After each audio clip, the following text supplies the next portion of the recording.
तुम्हा सर्वांना तर माहीत आहे, आपल्या चॅनलवर सध्या मुलांच्या टिफिनसाठी टिफिन सिरीज सुरू आहे.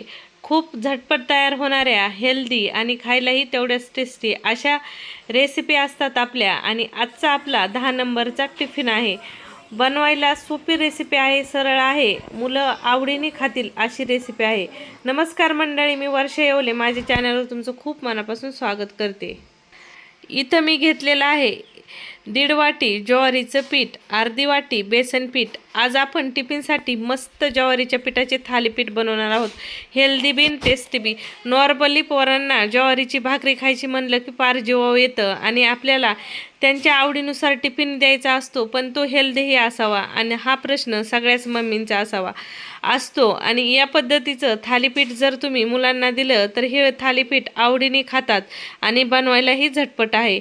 तर इथं 1.5 वाटी ज्वारीचं पीठ, अर्धी वाटी बेसन पीठ, जिरे, ओवा, 5-6 हिरव्या मिरच्या, लसण घालून ठेचून त्याचा ठेचा तयार केला होता. नंतरून त्याच्यामध्ये तीळ घातले, चवीनुसार मीठ घातलं, पाणी घालून ते पीठ मळून घेतलं. नंतरून त्याचे मस्त थालीपीठ थापायला घेतले. लहान मोठे कसेही तुमच्या हिशोबाने हे थालीपीठ थापून घेऊ शकता. तर हे थालीपीठ बनवायला जेवढे सोपे आहेत तेवढे खायलाही टेस्टी आहेत. अगदी झटपट रेसिपी आहे. अगदी 15 ते 20 मिनटात तुम्ही 5-6 थालीपीठ बनवून तयार करू शकता. खमंग टेस्टी हे थालीपीठ तुम्ही मुलांच्या टिफिनमध्ये सॉससोबत किंवा तुम्ही मुलांच्या टिफिनमध्ये दह्यासोबत देऊ शकता. आता ज्वारीच्या पिठामध्ये खूप सारं प्रोटीन, फायबर, मॅग्नेशियम म्हणजे खनिजेही खूप असतात आणि खूप सारे हेल्दी जीवनसत्व असतात, जे आपल्या मुलांसाठी खरंच खूप गरजेचे आहेत. आजच्या टायमाला मुलं जेव्हा बर्गर, पिझ्झा अशा गोष्टीकडे वळत आहेत, तर मुलांना आपल्या या पारंपरिक रेसिपी जर टिफिन थ्रू तुम्ही खाऊ घालायला सुरुवात केली तर मुलांच्या वाढीमध्येही खूप फायदा होतो. आणि मुलांच्या टिफिनसाठी ह्या पोटभरणीच्या रेसिपी आहेत, खमंग आहेत. थालीपीठ थंड झालं तरी खायला खूप टेस्टी लागतं. आणि या थालीपीठासोबत तुम्हाला जर मुलांना भाजी द्यायची असेल तर तुम्ही ओल्या चण्याची, आपल्या काळ्या चण्याची उसळ करून देऊ शकता.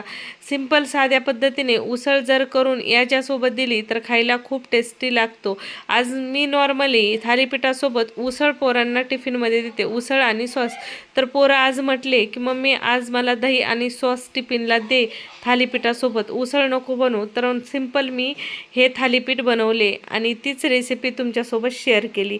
आणि तुम्हीही तुमच्या मुलाला या पद्धतीचे आवर्जून थालीपीठ टिफिनला द्या. मुलं हप्त्यातून 1-2 वेळेस याची डिमांड नक्कीच करतील. एवढे भारी हे थालीपीठ बनवून तयार होतात.